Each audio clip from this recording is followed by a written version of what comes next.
कहानी का पूरा आनंद लेने के लिए कहानी के पिछले भाग को ज़रूर देखें। उसका लिंक मैं आपको डिस्क्रिप्शन बॉक्स में दे दूंगी और साथ में कमेंट बॉक्स में भी पिन कर दूंगी, तो आप वहां से भी जाकर देख सकते हैं। आर्यन की बातें सुनकर प्रिया ने उसकी तरफ देखा। उसकी आंखों में वही सच्चाई थी, वही अपनापन। उस पल सरगी सिर्फ एक रस्म नहीं थी, वो भरोसे की मुहर थी, उस रिश्ते की जो अब शब्दों से आगे निकल चुका था। घर के बाहर अंधेरा धीरे धीरे हल्का हो रहा था, लेकिन घर के अंदर एक ऐसी रोशनी फैल चुकी थी जो किसी दिए की मोहताज नहीं थी।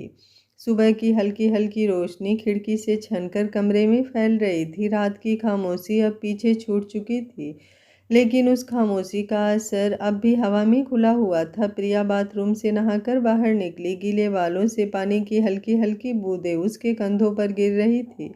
उसने जैसे ही नज़र उठाई, सामने आर्यन बेड पर बैठा हुआ उसे देख रहा था।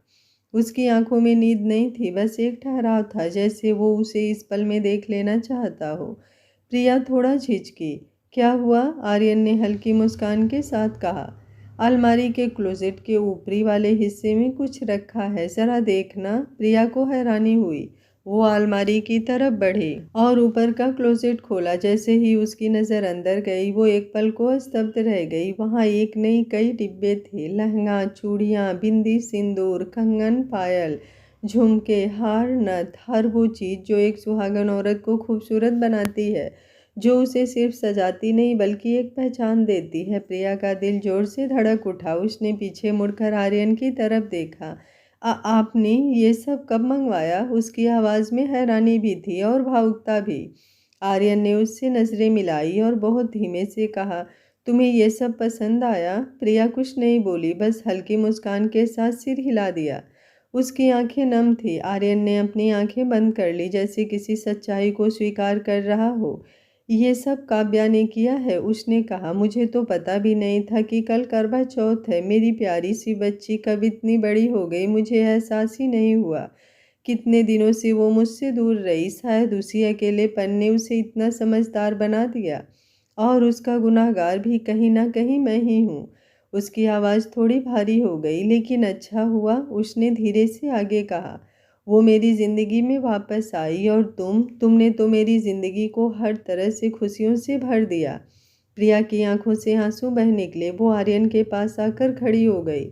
आप खुद को दोष मत दीजिए, उसने बहुत नरमी से कहा। काव्या आज जैसी भी है आपकी वजह से है, और मैं खुश हूँ, बस वही काफ़ी है। दोनों कुछ देर यूं ही खामोश रहे, जैसे शब्द अब जरूरी नहीं थे। उसी वक्त दरवाज़ा खुला और काव्या ट्रे लेकर अंदर आई। भैया, आपका ब्रेकफास्ट, उसने चहकते हुए कहा। उसने ट्रे साइड टेबल पर रखा और प्रिया की तरफ देखा, जो अब भी बाथरूम में थी। भाभी, जल्दी से तैयार हो जाइए, उसने एक आंख दबाकर कहा। प्रिया हल्की मुस्कान के साथ अपने कपड़े लेकर चेंजिंग रूम में चली गई। कुछ देर बाद जब वो बाहर आई तो कमरे का माहौल बदल गया।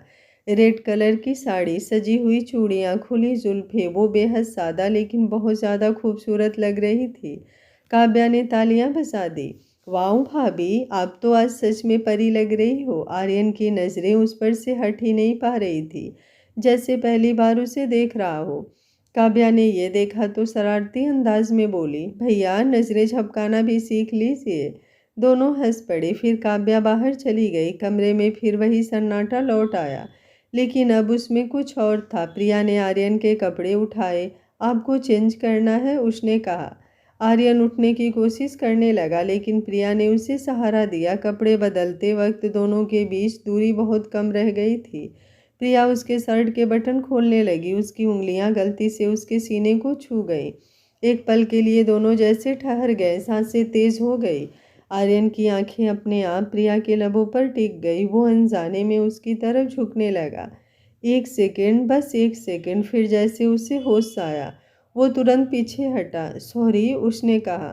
मुझे नहीं पता मुझे क्या हो गया। प्रिया भी घबरा गई थी। उसने नजरें झुका ली और जल्दी जल्दी बाकी बटन खोलने लगी, जैसे उस पल को ख़त्म करना चाहती हो।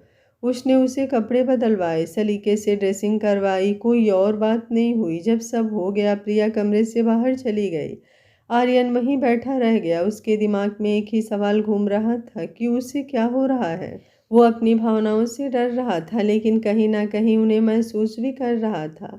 बाहर घर में हलचल थी, करवा चौथ की तैयारियां थी, लेकिन उसके भीतर एक और उथल-पुथल मच रही थी। एक ऐसा एहसास जिसे वो अब नज़रअंदाज नहीं कर सकता था। शाम ढलते-ढलते घर का माहौल पूरी तरह से बदल चुका था। दिन भर की हलचल, तैयारियों और भावनाओं के बाद अब रात अपने साथ एक ठहराव लेकर आई थी। छत पर पूजा की तैयारी शुरू हो चुकी थी। काव्या बहुत सधे हुए ढंग से सब कुछ देख रही थी। दिए, अगरबत्ती, कलश, छन्नी, पूजा की थाली, चावल, मिठाई, हर चीज़ अपनी जगह पर बिल्कुल वैसे ही जैसे माँ कभी सजाया करती थी। छत के एक कोने में छोटे-छोटे दिए जलाए गए थे, जिनकी लौ हया के साथ हल्के-हल्के काँप रही थी। आस-पड़ोस की छतों पर भी वैसी ही रौनक थी। औरतों की धीमी बातें, चूड़ियों की खनक, भक्ति गीतों की हल्की आवाज़ें। उसी बीच काव्या ने प्रिया के कमरे में ब्यूटीशियन को बुलवा दिया था। प्रिया पहले तो थोड़ा झिझकी, उसे ये सब दिखावा सा लग रहा था, लेकिन काव्या ने बहुत प्यार से उसका हाथ पकड़ते हुए कहा, भाभी, आज बस अपने लिए तैयार हो जाओ और भैया के लिए। आज आपको बहुत अच्छा महसूस करना चाहिए। ब्यूटीशियन ने बहुत सादगी से, बहुत नरमी के साथ प्रिया को तैयार किया। कोई भारी मेकअप नहीं, बस उसकी आंखों की थकान को ढलती हल्की काजल की रेखा, होठों पर हल्की सी मुस्कान, उभारता रंग, बालों में सलीके से गुथा हुआ जोड़ा। जब प्रिया आईने में खुद को देख रही थी तो उसे लगा जैसे वो खुद को नहीं बल्कि अपने भीतर लौटती किसी औरत को देख रही हो, जो जिम्मेदारियों में खो तो गई थी लेकिन टूटी नहीं थी। तैयार होकर जब वो छत पर पहुंची तो एक पल को ठहर गई। दियों की रोशनी, खुला आसमान, चाँद का इंतजार करती निगाहें, सब कुछ किसी पुराने सपने जैसा लग रहा था। काव्या ने उसका हाथ पकड़कर पूजा की जगह बैठाया। अब बस आप, उसने मुस्कुराकर कहा। प्रिया ने मन ही मन एक लंबी सांस ली। उसे अचानक अपने माँ की याद आ गई। पहली बार करवा चौथ, माँ की सीख, उसकी घबराहट, आंखें नम हो गई, लेकिन उसने खुद को संभाल लिया। आर्यन थोड़ी दूरी पर खड़ा था। वो पूजा में शामिल तो था, लेकिन उसकी तैयारी कहीं और ही चल रही थी। उसकी नज़रें प्रिया पर टिक गई थी, उसकी धड़कनें तेज थी। पिंक कलर के लहंगे में प्रिया बिल्कुल अप्सरा लग रही थी। पूजा शुरू हुई। पिछले कुछ महीनों में जो कुछ हुआ था, छलनी से चाँद देखने का वक्त आया। चाँद बादलों के पीछे से झांकता हुआ सामने आया तो प्रिया की आंखों में चमक आ गई। उसने पहले चाँद को देखा, फिर छलनी के पार आर्यन को। उस एक नज़र में बहुत कुछ था, आभार, अपनापन और एक ऐसा भरोसा जो शब्दों में नहीं बचता। आर्यन ने पानी का गिलास आगे बढ़ाया। प्रिया ने व्रत खोला। काव्या ने दूर खड़े होकर वो पल देखा और मुस्कुरा दी। आज उसे लगा कि उसने सच में अपने घर को फिर से पूरा होते देखा है। पूजा के बाद काव्या ने जानबूझकर सबको नीचे भेज दिया। छत का सबसे ऊपरी हिस्सा, जहाँ से पूरा शहर दिखाई देता था, वहाँ एक अलग ही दुनिया सजी हुई थी। छोटे छोटे फेयरी लाइट्स, एक सादा सा टेबल, हल्का संगीत और खाने की खुशबू। प्रिया वहाँ पहुंची तो चौंक गई। ये, आर्यन उसके पास आया। ये तुम्हारे लिए, उसने बहुत धीमे से कहा। आज सिर्फ हमारे लिए। दोनों कुर्सियों पर आमने सामने बैठे। कुछ पल तक कोई कुछ नहीं बोला। हवा में एक सुकून था, लेकिन साथ ही दिलों में हल्की सी घबराहट भी। आर्यन ने सबसे पहले चुप्पी तोड़ी। मैंने कभी सोचा भी नहीं था कि जिंदगी ऐसे मोड़ लेगी, उसने कहा। मैं हमेशा आगे की प्लानिंग करता था, लेकिन तुम बिना किसी प्लान के मेरी जिंदगी में आई और सब कुछ सही कर दिया। आर्यन की आवाज़ में वो ठहराव था जो बहुत कुछ कहकर भी बहुत कुछ अपने भीतर समेट लेता है। प्रिया ने उसकी तरफ देखा। उस नज़र में हैरानी नहीं, बल्कि वो सुकून था जो किसी लंबे सफ़र के बाद घर पहुंचने पर मिलता है। छत पर रखी थाली के दियों की लौ हल्की हवा से कांप रही थी, जैसे उनके दिलों की धड़कनें। मैंने भी नहीं सोचा था कि मैं फिर से किसी रिश्ते पर इतना भरोसा कर पाऊंगी, उसने धीमे से कहा। शब्दों के बीच भावनाओं का बोझ था। लेकिन आपने कभी मुझसे कुछ मांगा नहीं, बस मुझे अपनाया, मेरी खामोशियों को भी। आर्यन ने उसकी बात सुनते हुए उसकी उंगलियों को अपने हाथ में ले लिया। ये स्पर्श ना कोई हड़बड़ी थी, ना कोई मांग, बस एक वादा जो बिना बोले निभाया जा रहा था। मैं परफेक्ट नहीं हूँ, उसने साफ साफ कहा, आंखें उसकी आंखों में टिकाए। मुझसे गलतियाँ होंगी, कमजोरियाँ होंगी, लेकिन मैं तुम्हारे साथ ईमानदार रहूँगा हर हाल में। उसकी बातों में आत्मस्वीकृति थी और उसी में एक अडिग भरोसा भी। प्रिया की आंखें भर आई, आंसू पलकों पर ठिठक गए, जैसे गिरने से पहले इजाज़त मांग रहे हों। मुझे बस यही चाहिए, उसने कांपती आवाज़ में कहा। साथ, सम्मान और ये भरोसा कि चाहे कुछ भी हो हम एक दूसरे के खिलाफ नहीं, साथ खड़े रहेंगे। चांदनी अब और तेज हो गई थी। नीचे शहर की आवाज़ें थी, हॉर्न, हंसी, दूर कहीं कोई गीत, लेकिन यहाँ ऊपर एक अलग ही शांति थी, जैसे समय ने खुद को धीमा कर लिया हो। दोनों ने खाना छुआ भी नहीं, बस बैठे रहे, एक दूसरे को समझते हुए, स्वीकार करते हुए। आर्यन ने बहुत ठहर कर कहा, मैं वादा करता हूँ कि तुम्हारे सपने को कभी छोटा नहीं होने दूंगा, और अगर कभी थक जाऊँ तो तुम्हारे कंधे पर सिर रखकर आराम करके फिर से खड़ा होना सीखूंगा। उसकी बातों में थकान का स्वीकार था और साथ ही ये भरोसा भी कि थक कर गिरना अंत नहीं, एक नई शुरुआत हो सकती है। प्रिया मुस्कुराई और आंसू पोंछते हुए बोली, और मैं वादा करती हूँ कि मैं तुम्हारी ताकत बनूंगी, तुम्हारी कमजोरी नहीं। इस घर को, इस रिश्ते को पूरे दिल से निभाऊंगी। उसकी मुस्कान में लाज भी थी और एक नर्म सा आत्मविश्वास थी। उसी पल हवा का एक झोंका आया, दियों की लौ थिरकी और प्रिया की आंखों से दो बूंद आंसू लुढ़क पड़े। आर्यन ने देखा तो उसका दिल भर आया। उसने बिना कुछ कहे धीरे से आगे झुककर उन आंसुओं को अपने होठों से पी लिया, जैसे उन बूंदों को गिरने से पहले ही अपने भीतर समेट लेना चाहता हो। वो स्पर्श इतना नाजुक था कि प्रिया की सांसें थम सी गई। आर्यन ने उसका माथा चूमा, वहां जहां उसकी सारी चिंताएं जमा थी, फिर उसके गाल को, एक ऐसे एहसास के साथ मानो कह रहा हो कि वो हर आंसू, हर डर, हर अनकही बात का ख्याल रखेगा। प्रिया ने पलकों को झुका लिया, शर्म की हल्की सी लालिमा उसके चेहरे पर फैल गई। आर्यन ने उसकी ठुड्डी के पास हाथ रखा पर उठाया नहीं, बस वहीं ठहर गया, जैसे इजाज़त की प्रतीक्षा कर रहा हो। प्रिया, उसने बहुत धीमे से कहा, क्या क्या मैं? शब्द अधूरे रह गए, लेकिन नज़रें सब कह गई। प्रिया ने कुछ नहीं कहा, बस सिर हल्का सा झुका लिया, फिर पलकों के पीछे से एक नज़र उठाई, वो नज़र जो हाथ से भी ज़्यादा साफ थी। आर्यन ने उसकी चुप्पी को सम्मान दिया, एक पल और रुका, फिर बहुत नरमी से उसके लबों पर अपने प्यार की मोहर रख दी। ना कोई जल्दबाजी, ना कोई मांग, बस एक एहसास जो दोनों की सांसों के बीच पुल बन गया। चांदनी ने जैसे उस पल को और उजला कर दिया। क्षण भर बाद प्रिया ने हल्की सी झिझक के साथ कदम आगे बढ़ाया। उसके हाथ कांप रहे थे पर इरादा साफ था। उसने आर्यन के लबों को चूमा, इस बार उसकी पहल थी। उस स्पर्श में शुक्रिया था, भरोसा था और वो सारा अपनापन जो शब्दों में नहीं समाता। फिर उसकी नज़र आर्यन के सीने पर गई, वहाँ जहाँ चोट लगी थी। उसकी आंखों में चिंता उभर आई।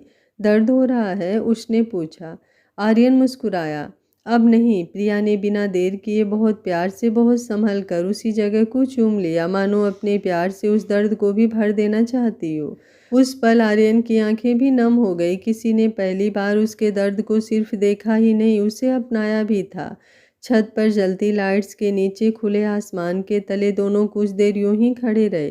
करवा चौथ की थाली पास ही रखी थी, छलनी में चांद कैद था, पर असली रोशनी उनके बीच बह रही थी। तुम जानती हो, आर्यन ने धीमे से कहा, आज का व्रत सिर्फ रस्म नहीं है। प्रिया ने सिर हिलाया। हाँ, आज ये एक समझौता है, बिना शोर, बिना दिखावे, सिर्फ सच्चाई के साथ। आर्यन ने उसका हाथ फिर से थामा।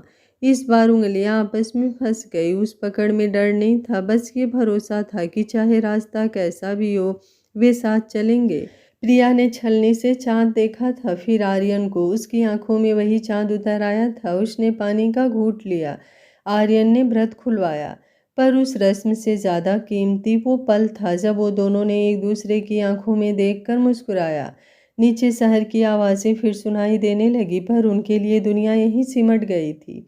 आर्यन ने उसके माथे को फिर से चूमा। थैंक यू मेरे जीवन में आने के लिए, प्रिया ने हौले से कहा, तुम्हारे साथ होने के लिए।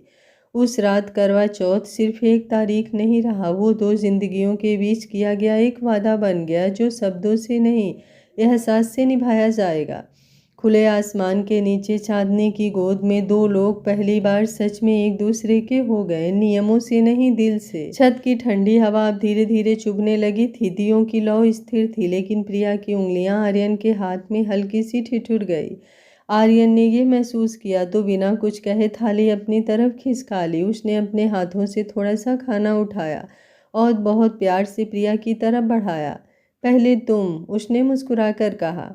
प्रिया ने उसकी आंखों में देखा, वहाँ कोई औपचारिकता नहीं थी, बस अपनापन। उसने खाना लिया, लेकिन निगाहें झुकाए बिना नहीं रह सकी। जैसे ही उसने कौर मुंह में रखा, आर्यन की नज़र उस पर टिकी रही, मानो उस पल को दिल में उतार लेना चाहता हो। फिर प्रिया ने भी वैसा ही किया। उसने अपने हाथों से खाना उठाया, आर्यन के सामने बढ़ाया। अब आप, उसने धीरे से कहा। आर्यन ने उस बाइट को खाते हुए उसकी उंगलियों को हल्का सा छू लिया। दोनों एक दूसरे की आंखों में देखते हुए खा रहे थे। खाने से ज़्यादा उस पल में समर्पण था, एक मौन स्वीकृति कि अब ये अकेले नहीं है। हर बाइट के साथ दिल में ये एहसास और गहरा होता जा रहा था कि सामने बैठा इंसान अब जिंदगी का हिस्सा नहीं, जिंदगी ही है। थोड़ी देर बाद प्रिया ने चारों तरफ देखा। हवा और ठंडी हो चुकी थी। उसने चिंता से आर्यन की तरफ देखा। ठंड बढ़ रही है, वो बोली। हम नीचे चलें? आपकी तबीयत अभी नाजुक है, और बिगड़ गई तो? उसकी बात पूरी होने से पहले ही आर्यन ने उसके हाथ को हल्के से दबाया। ठीक है, उसने कहा, लेकिन तुम्हारे कहने पर। दोनों हाथों में हाथ डाले सीढ़ियां उतरने लगे। छत पीछे छूट गई, पर वहां का सुकून उनके साथ साथ चल रहा था। कमरे का दरवाज़ा खुलते ही प्रिया ठिठक गई। पूरा कमरा नरम रोशनी, फूलों और हल्की खुशबू से सजा था। बेड को चारों ओर लाइट्स, पर्दों पर गुलाब की पंखुड़ियाँ और एक सादगी भरी सजावट जिसमें दिखावा नहीं, सिर्फ अपनापन था। काव्या, प्रिया के होठों से नाम फिसल गया। उसकी आंखों में शर्म की हल्की सी लाली तैर आई। उसने नजरें झुका ली। आर्यन के चेहरे पर हल्की सी शरारती मुस्कान आ गई। लगता है, उसने उसे छेड़ते हुए कहा, तुम्हारी ननद और दोस्त ने इस रात को यादगार बनाने की पूरी तैयारी कर दी है। फिर थोड़ा करीब आकर धीमे स्वर में बोला, अब बताओ क्या चाहती हो? क्या हम अपनी ज़िंदगी में अब आगे बढ़ें? प्रिया ने जवाब नहीं दिया। उसका चेहरा और झुक गया, सांसें तेज हो गई थी। आर्यन ये सब देख रहा था। उसकी तबीयत अभी पूरी तरह ठीक नहीं थी, और वो जानता था कि आज उसे कोई हड़बड़ी नहीं करनी। वो बस उसे छेड़ रहा था, उसकी झिझक, उसकी मासूमियत को महसूस करने के लिए। अरे, उसने मुस्कुराकर कहा, मैं बस पूछ रहा था, डर क्यों गई? प्रिया ने उसकी तरफ देखा, आंखों में हल्की सी शिकायत और ढेर सारा प्यार। फिर वो अपने कपड़े बदलने के लिए मुड़ी। कमरे का माहौल अपने आप गाढ़ा होता चला गया। रोशनी, खुशबू और उनके बीच का अनकहा तनाव। कुछ देर बाद जब वो वापस आई, उसकी नज़र आर्यन के सीने पर गई। पट्टी के पास उसकी आंखें ठहर गई। वो चुपचाप आगे बढ़ी, बहुत संभल कर, और उसी जगह को फिर चूम लिया जहाँ चोट थी। जैसे अपने प्यार से उस दर्द को फिर से ढक देना चाहती हो, अपने प्यार का मरहम लगाना चाहती हो। आर्यन की सांस एक पल के लिए अटक गई। तुम जानती हो, उसने धीमे से कहा, इससे दर्द नहीं बढ़ता, कम हो जाता है। वो पल थोड़ा भावुक हो गया था। आर्यन ने माहौल को हल्का करने के लिए कहा, कल से तुम कॉलेज जाओगी? प्रिया ने तुरंत सिर हिला दिया। नहीं, उसने साफ कहा, मेरे लिए सबसे ज़्यादा ज़रूरी आप हो। सपने सब बाद में, जब तक आप ठीक नहीं हो जाते मैं कहीं नहीं जाऊंगी। आर्यन उसकी तरफ देखता रह गया। उसकी आंखों में भावनाएं उमड़ आई। तुम जानती हो, उसने कुछ देर बाद कहा, मेरी पिछली जिंदगी कैसी थी? प्रिया चुप रही, बस उसके पास आकर बैठ गई। मैं माफिया बना क्योंकि मुझे लगा ताकत ही सब कुछ है। उसकी आवाज़ भारी हो गई। जिंदगी ने मुझे यही सिखाया था। फिर उसने काव्या का जिक्र किया, कैसे वो उसकी ज़िंदगी का एकमात्र उजाला कोना थी। और फिर तुम आई। उसने प्रिया की तरफ देखा, पहली लड़की जिसने मुझे थप्पड़ मारा और मैं तुम्हें बर्बाद कर देना चाहता था। वो हल्का सा हंसा, दर्द भरी हंसी। लेकिन तुम्हारी बातें, तुम्हारी सच्चाई, धीरे धीरे सब बदलता चला गया। प्रिया की आंखें नम हो गई। आज आर्यन ने कहा, मेरी ज़िंदगी में अगर कोई सबसे अहम है तो तुम हो। प्रिया ने उसका हाथ थाम लिया। उस कमरे में उस रात कोई शोर नहीं था, बस दो दिल थे जो एक दूसरे के सच को अपनाते हुए और गहरे जुड़ते चले जा रहे थे। सुबह की धूप जब पर्दों से छनकर कमरे में आई तो वो अपने साथ एक नई ताजगी, एक नई उम्मीद लेकर आई थी। रात की भावुकता अब भी हवा में घुली हुई थी, लेकिन आज की सुबह में एक अलग सा उजाला था, ऐसा उजाला जो थकान नहीं, सुकून देता था। प्रिया की आंख खुली तो सबसे पहले उसकी नज़र आर्यन पर पड़ी। वो बिस्तर के सिरहाने टेक कर बैठा था और प्रिया पर ही उसकी नज़रें टिकी हुई थी। शायद वो कुछ देर पहले ही उठा था। वो उसके चेहरे पर एक शांत सी मुस्कान थी। उनकी नज़रें मिली और बिना कुछ कहे ही दोनों समझ गए कि आज का दिन उनके जीवन में कुछ बदल कर जाएगा। थोड़ी देर बाद तीनों आर्यन, प्रिया और काव्या ब्रेकफास्ट टेबल पर बैठे थे। टेबल पर सादा सा नाश्ता था, लेकिन माहौल में अपनापन भरा हुआ था। काव्या हंसते हुए कुछ कह रही थी, प्रिया उसकी बातों पर मुस्कुरा रही थी और आर्यन बस दोनों को देख रहा था। दोनों को खुश देखना ही शायद उसका सुकून था, जैसे ये दृश्य उसके लिए किसी दुआ के पूरे होने जैसा हो। तभी अचानक डोरबेल बजी। आवाज़ सुनते ही काव्या का चेहरा बदल गया। उसके हाथ से चमक लगभग छूटते छूटते बची। उसकी आंखों में एक पल के लिए घबराहट तैर गई, जैसे वो जानती हो कि दरवाजे के उस पार कौन खड़ा है। सर्वेंट ने दरवाज़ा खोला और किसी को लेकर अंदर आया। सामने एक युवक खड़ा था, सादा सुलझा हुआ, लेकिन आंखों में एक अजीब सी बेचैनी। आर्यन की नज़र उस पर ठहर गई। कुछ जाना पहचाना सा लगा, लेकिन दिमाग तुरंत किसी नतीजे पर नहीं पहुंचा। तभी वो युवक काव्या को देखकर मुस्कुराया, जैसे राहत की सांस ली हो। भाई, काव्या ने हिम्मत जुटाकर कहा, ये उदित है, मेरा लंदन का दोस्त। उदित की नज़र फिर आर्यन पर टिक गई। उसने एक कदम आगे बढ़ाया और बहुत सीधे, बहुत सच्चे लहजे में बोला, भाई, मैं आपसे झूठ नहीं बोलना चाहता। मैं काव्या का सिर्फ दोस्त नहीं हूँ, मैं उसे पसंद करता हूँ और मैं उससे शादी करना चाहता हूँ।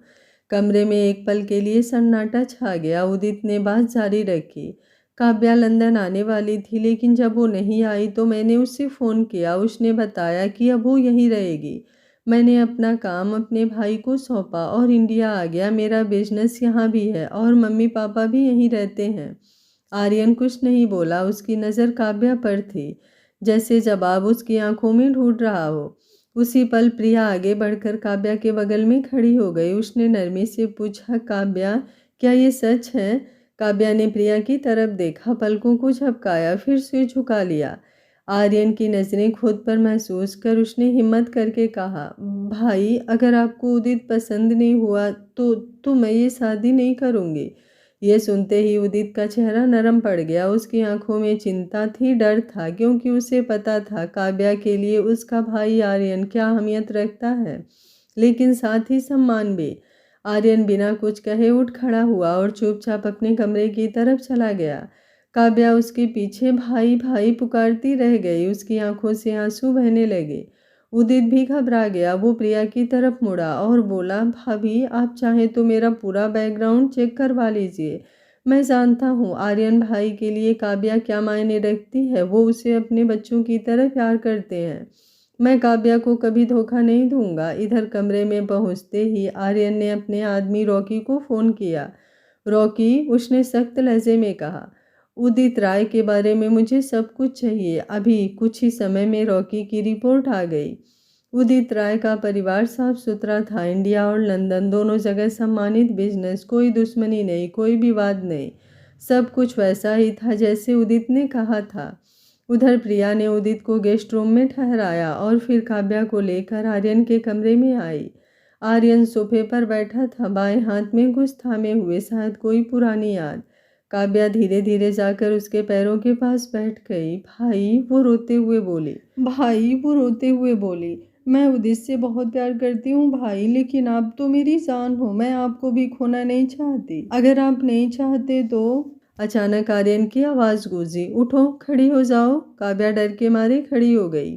अगले ही पल आर्यन ने उसे अपने सीने से लगा लिया। उसकी आवाज़ भर्रा गई, मेरा बच्चा इतना बड़ा हो गया है कि अपने भाई के लिए अपनी खुशियों की कुर्बानी देने की सोच रहा है, लेकिन उसका भाई ऐसा कभी नहीं होने दूंगा।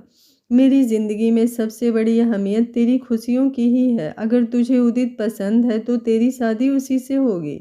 काव्या की खुशी का ठिकाना नहीं रहा। वो रोते रोते आर्यन के गले लग गई। प्रिया की आंखों में भी आंसू आ गए, सुकून के, गर्व के। आर्यन ने आगे कहा, उदित से मिलो, बातें करो, अपने परिवार के बारे में सब कुछ बताओ और उसे नाश्ता भी करवाओ। कुछ देर बाद उदित भी आया। आर्यन ने उससे शांत होकर बात की, उसके इरादों को परखा और फिर उसे अपनापन दिया। नाश्ते के बाद उदित अपने घर जाने के लिए उठा। जाते वक्त उसने आर्यन के पैर छुए। भाई, उसने कहा, मैं काव्या को हमेशा खुश रखूंगा। मैं आपके लिए काव्या की क्या अहमियत है ये मुझसे छिपी नहीं है। काव्या हमेशा बताती थी आपके बारे में। दरवाज़ा बंद हुआ। घर में फिर से शांति छा गई, लेकिन अब ये शांति और भी उजली थी, जैसे किसी लंबे इंतज़ार के बाद हर रिश्ते ने अपनी सही जगह पा ली हो। अगले दिन की सुबह घर में एक अलग ही चहल-पहल लेकर आई। वो सुबह सिर्फ सूरज की रोशनी नहीं लाई थी, बल्कि रिश्तों की मुहर, भरोसे की तसल्ली और भविष्य की एक नई तस्वीर भी साथ लाई थी। डाइनिंग रूम सलीके से सजा हुआ था, फूलों की हल्की खुशबू हवा में घुली हुई थी। आर्यन शांत बैठा था, लेकिन उसकी आंखों में हल्की सी बेचैनी थी। वही बेचैनी जो किसी अपने को सौंपते वक्त दिल में उतर आती है। प्रिया उसके पास बैठी थी, बिना कुछ कहे, बस उसकी मौजूदगी से उसे थामे हुए। दरवाज़ा खुला और उदित अपने मम्मी पापा के साथ अंदर आया। सादगी, शालीनता और सम्मान तीनों उनके चेहरे पर साफ दिख रहे थे। काव्या थोड़ी दूर पर खड़ी हुई, हाथ आपस में गूथे हुए, आंखों में उम्मीद और डर दोनों। आर्यन उठकर आगे बढ़ा। औपचारिकताओं से ज़्यादा उस स्वागत में अपनापन था। बातों का सिलसिला शुरू हुआ। परिवार, संस्कार, भविष्य, जिम्मेदारियां। उदित के पिता ने साफ शब्दों में कहा कि वे काव्या को बहू की तरह नहीं, बेटी ही मानकर अपने घर ले जाना चाहते हैं। उदित की मां ने काव्या का हाथ थाम लिया। उस स्पर्श में भरोसा थी, सुरक्षा थी। आर्यन सब सुन रहा था, हर शब्द उसके दिल में उतर रहा था। जब रिश्ता तय होने की बात आई तो उसने एक पल के लिए काव्या को देखा। वही बच्ची जिसे उसने अपनी गोद में खिलाया था, आज अपने भविष्य के लिए खड़ी थी। उसने एक गहरी सांस ली और दृढ़ स्वर में कहा, अगर मेरी बहन खुश है, सुरक्षित है और सम्मान के साथ रहेगी तो मुझे इस रिश्ते से कोई आपत्ति नहीं, बल्कि गर्व है। काव्या की आंखें भर आई। प्रिया ने चुपचाप उसका हाथ थाम लिया। उसी पल रिश्ता तय हो गया, बिना शोर, बिना दिखावे, पूरे सम्मान के साथ। दिन तेजी से आगे बढ़े। शादी की तैयारियां शुरू हो गई। घर फिर से रोशनी, हंसी और हलचल से भर गया। काव्या की शादी सादगी और गरिमा के साथ हुई। मंडप में बैठी काव्या की आंखें बार बार आर्यन को ढूंढ लेती और हर बार वो वही होता, मजबूत, शांत, लेकिन भीतर से टूटता हुआ। कन्यादान के समय जब उसने काव्या का हाथ उदित के हाथ में रखा तो उसकी उंगलियां हल्की सी कांपी।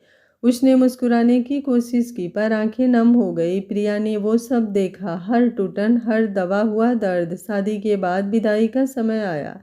काव्या आर्यन के गले लगकर फूट फूट कर रो पड़ी। भाई, उसके आगे शब्द नहीं निकले। आर्यन ने उसे कसकर पकड़ लिया, जैसे छोड़ना ही नहीं चाहता हो। उसकी आवाज़ भर्रा गई, खुश रहना, बस खुश रहना मेरा बच्चा। काव्या गाड़ी में बैठ गई। गाड़ी आगे बढ़ी और आर्यन वहीं खड़ा रह गया, जैसे उसके दिल का कोई हिस्सा कटकर चला गया हो। खाली नजरें, भारी सांसें, जैसे किसी ने उसके भीतर से कुछ छीन लिया हो। घर लौटते ही वो अपने कमरे में चला गया। दरवाज़ा बंद होते ही उसका संयम टूट गया। वो बिस्तर के किनारे बैठ गया, सिर झुका लिया। प्रिया चुपचाप उसके पास आई। उसने कुछ नहीं कहा, बस उसके पास बैठ गई। कुछ पल बाद आर्यन की आवाज़ आई, टूटी हुई, आज सच में बहुत अकेला लग रहा है प्रिया। प्रिया ने उसका हाथ थाम लिया। आप उसे लंदन भेजने वाले थे, उसने बहुत नरमी से कहा। खुद से बहुत दूर, पैसों के लिए, करियर के लिए, उसकी सेफ्टी के लिए। आज आपकी बहन आपसे बस थोड़ी सी ही दूर है, जब चाहे मिल सकते हैं आप। वो गई नहीं है कहीं, बस अपनी ज़िंदगी जीने गई है। आर्यन ने उसकी तरफ देखा। प्रिया ने बात आगे बढ़ाई, आपने उसे कभी खोया नहीं, आपने उसे उड़ने दिया है और यही सबसे बड़ा प्यार होता है। आर्यन की आंखों से आंसू बह निकले। उसने प्रिया के कंधे पर सिर टिका दिया, जैसे वही उसका सहारा हो। अगर तुम ना होती, उसने अधूरी बात छोड़ दी। प्रिया ने हल्के से उसके बालों में हाथ फेरा। अब मैं हूँ, उसने कहा, और हमेशा रहूंगी। उस शाम घर शांत था, लेकिन वो शांति खाली नहीं थी। वो परिपक्वता की शांति थी, जहाँ दर्द था पर पछतावा नहीं, दूरी थी पर बिछोह नहीं। आर्यन खिड़की के पास खड़ा होकर आसमान देख रहा था। उसने धीमे से कहा, मेरी बहन, मेरा बच्चा, मेरा जान खुश रहे, बस यही काफ़ी है। प्रिया उसके पास आकर खड़ी हो गई। दोनों ने साथ साथ सांस ली। आज का पार्ट आप लोगों को कैसा लगा, कमेंट बॉक्स में अपनी राय ज़रूर दीजिएगा। मुझे आप लोगों के प्यारे प्यारे कमेंट का इंतज़ार रहेगा। Thank you for watching. मिलते हैं कहानी के अगले भाग में। तब तक स्वस्थ रहिए, मस्त रहिए, अपना ख्याल रखते रहिए।